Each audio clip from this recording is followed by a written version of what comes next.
ఈ గుంటూరు నగరంలో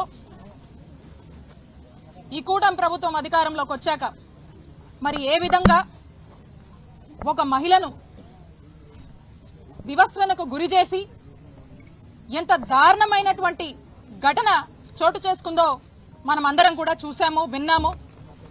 మరి ఈరోజు ఇక్కడికి మేమంతా వచ్చి మా నాయకుడు జగన్మోహన్ రెడ్డి గారి ఆదేశాల మేరకు వైఎస్ఆర్ కాంగ్రెస్ పార్టీకి సంబంధించినటువంటి మహిళలు మేమంతా కూడా వచ్చి ఈరోజు ఆ బాధిత మహిళని కలిసి తనకు ఓదార్పునిచ్చి తనకు మేమంతా ఉన్నామని చెప్పి ఒక మారల్ సపోర్ట్ గా నిలబడడం జరిగింది. అలాగే వారి కుటుంబాన్ని కూడా పరామర్శించి అసలు ఏం జరిగింది, ఈ గొడవ ఎలా మొదలైంది, ఏమేం జరిగింది అని వారి మాటల్లో అడిగి తెలుసుకోవడం జరిగింది. ఈ ఘటన ఎంత దారుణం అంటే అంత దారుణం అని చెప్పొచ్చు, అంత బాధాకరం. ఇలాంటి ఘటన ఈ రోజున మన ఆంధ్రప్రదేశ్ రాష్ట్రంలో నెలకొందంటే ఇది ఖచ్చితంగా ముమ్మాటికి ఈ గవర్నమెంట్ ఫెయిల్యూర్. పోలీసులంటే భయం లేక అధికార మదంతో మితిమీరిపోయి ఎక్కడ ఇంత కూడా కొంచెం కూడా ఇది తప్పు అని ఆదం మర్చిపోయి మరి టీడీపీ నాయకులు ఏ విధంగా కూడా ఈ మహిళ మీద వారి యొక్క కుటుంబం పట్ల వ్యవహరించారో మనం అందరం కూడా చూస్తున్నాము. ఈ ఇన్సిడెంట్ చాలు బీహార్ ని మించి ఈరోజు ఆంధ్రప్రదేశ్ రాష్ట్రంలో ఏ విధంగా ఈ ప్రభుత్వం వచ్చాక మరి టీడీపీ వాళ్ళు గూండాల్లాగా రౌడీల్లాగా చెలరేగుతున్నారో ఇదే ఇన్సిడెంట్ అందరికీ కూడా ఒక నిదర్శన అని చెప్తా ఉన్నాను. ఈ ఇన్సిడెంట్ వాస్తవాల్లోకి వెళ్తే మనం ఎవరైతే ఈ మహిళ ఉందో వారి యొక్క కుటుంబం వాళ్ళ ఇంటి ముందు బోరు రిపేర్ చేసుకుంటూ ఉంటే ఆ వార్డు సెక్రటరీ అయినటువంటి టీడీపీ నాయకుడు వచ్చి మీరు మీ ఇంటి ముందు బోర్ రిపేర్ చేస్తున్నారు అని చెప్పి మాకు మామూలు ఇవ్వాలి, 10,000 మాకు మామూలు ఇచ్చే మీ ఇంటి ముందు మీ బోర్ రిపేర్ చేసుకున్నాను డిమాండ్ చేశాడు. మా ఇంటి ముందు మేము మా బోరు రిపేర్ చేసుకుంటే నువ్వెవరయ్యా, నీకెందుకు ఇయ్యాలయ్యా అని చెప్పి అడిగినందుకు ఇంత దారుణమైనటువంటి పరిస్థితి రోజు నెలకొంది.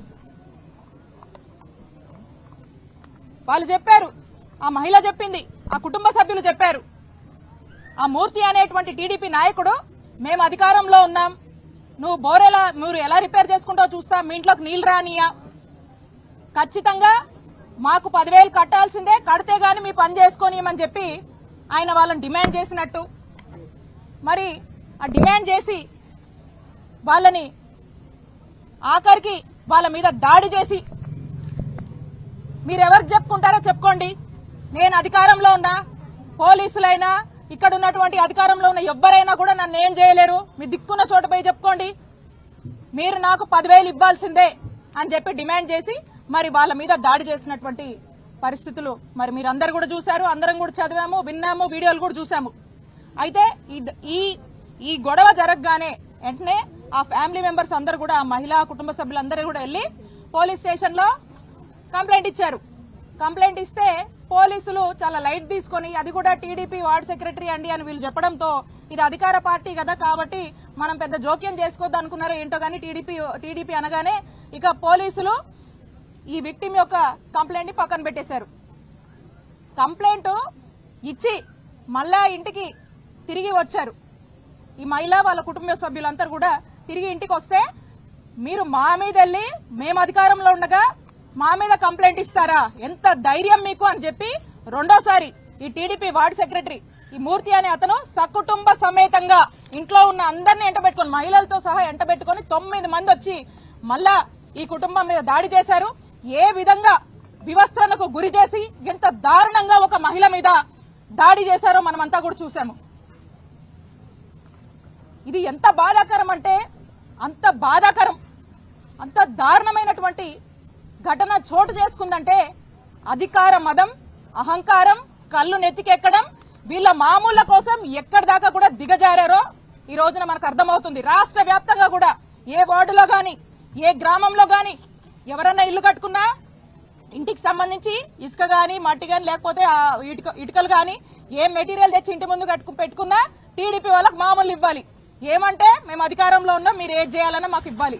ఇలా రాష్ట్ర వ్యాప్తంగా కూడా ఏ విధంగా దోపిడీకి గురవుతున్నారో చూడండి, ఏ విధంగా దోపిడీ చేస్తున్నారో చూడండి.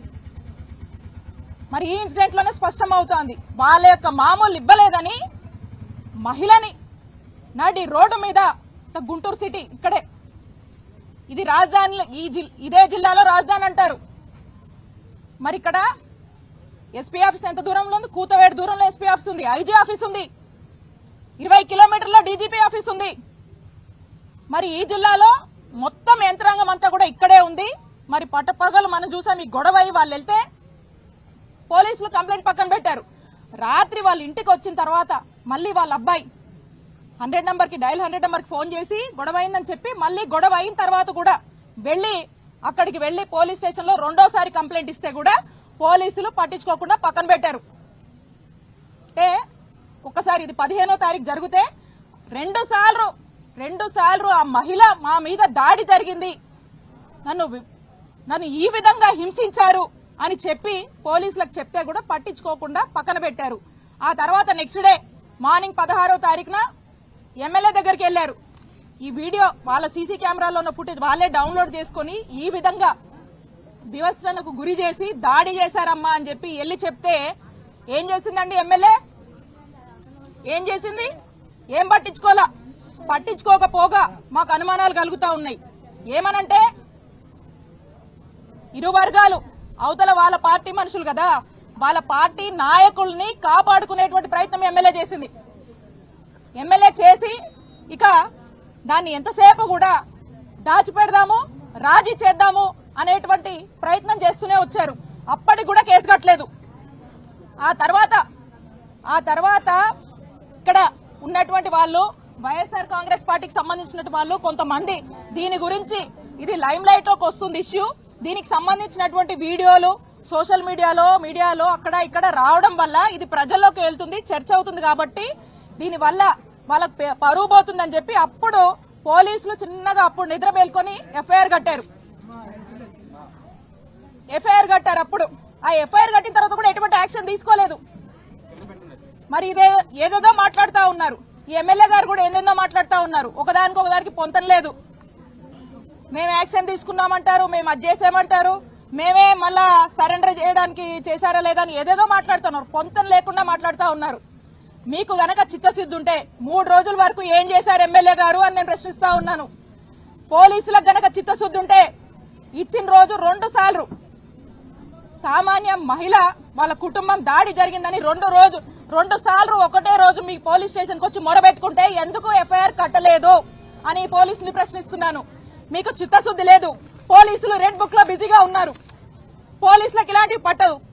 ఒక మహిళను వివస్త్రణకు గురి చేసి ఈ విధంగా దాడి చేసినా కూడా పట్టలేదంటే ఒక్కసారి ఆలోచించుకోండి. కూటమి ప్రభుత్వానికి మహిళల రక్షణ ప్రజల రక్షణ పట్టింపు లేదు. ఎంతసేపు రెడ్ బుక్, దీని మీద తప్పితే ఇంకో దాని మీద ధ్యాస లేదు. ఇక చివరిగా 3వ రోజున సోషల్ మీడియాలో జనాల్లో విపరీతమైన చర్చ జరుగుతుంది కాబట్టి ఇది ఆ ప్రభుత్వానికి ఆ పార్టీకి బ్యాడ్ నేమ్ వస్తుందని చెప్పి అప్పుడు 3వ రోజు సాయంత్రానికి ఎప్పుడు అరెస్ట్ చూపించి ఆ తర్వాత ఇక ఎమ్మెల్యే గారు ఏదో ఒకటి చేయకపోతే బాగుండదు నమ్మరని చెప్పి ప్రజల్ని నమ్మించడానికి మాకు వీళ్లకు ఎటువంటి సంబంధం లేదని ఒక ప్రెస్ రిలీజ్ ఇచ్చారు. అప్పటిదాకా ఏం చేశారు? మీకు చిత్తశుద్ధి ఉంటే ఆ మహిళ ఆ కుటుంబం వాళ్ళ బాధని మీకు ఆ వీడియోని చూపించి ఏడ్చినప్పుడు ఏమైంది మీ చిత్తశుద్ధి? ఏం యాక్షన్ తీసుకున్నారు? ఇక పైగా ఇక మాటలు చెప్తారు వీళ్ళు ఏమని, మహిళలకు ప్రత్యేక గ్రీవెన్స్ అంట. అమ్మా, మహిళలకు ప్రత్యేక గ్రీవెన్స్ మీరు నడపడం కాదు. మీ దగ్గరికి ఏడుస్తూ వచ్చినటువంటి మహిళ వివస్త్రణకు గురై ఏడుస్తూ తన బాధని చెప్పుకొని టీడీపీ వాళ్ళు మామూళ్ల కోసం ఈ విధంగా హింసించి కొట్టారని చెప్తే అది పట్టించుకొని మీరే గ్రీవెన్స్ గురించి మాట్లాడతారు. ఫస్ట్ అవి పట్టించుకోండి. మీ దగ్గరకు వచ్చిన మహిళకు మీరు న్యాయం చేయండి. మీరు తనకు న్యాయం చేయడంలో ఖచ్చితంగా జాప్యం జరిగింది కాబట్టే పోలీసుల అలసత్వం వల్లే ఈ దారుణం జరిగింది. ఇది మీరు గనక సరైన టైంలో టైమ్లీ యాక్షన్ తీసుకుంటే గనక ఇది జరిగి ఉండేది కాదు. దీనికి ఏం సమాధానం చెప్తారు? ఎవరు రెస్పాన్సిబుల్ తీసుకుంటారు? పోలీసులు సమాధానం చెప్పాలి. ఈ ప్రభుత్వానికి ఈ ఇన్సిడెంట్ అనేది ఈ ప్రభుత్వానికి ప్రభుత్వ పోలీసులు తలదించుకునేటువంటి ఇన్సిడెంట్ ఇది. Shame on this government. అలాంటి ఇన్సిడెంట్ ఇది.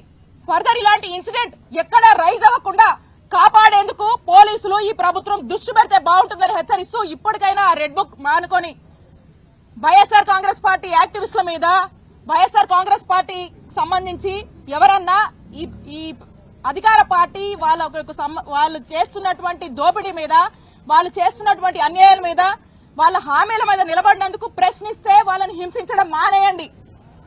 ఇప్పటికైనా సామాన్య ప్రజలకు న్యాయం చేసే దాని మీద దృష్టి పెట్టండి.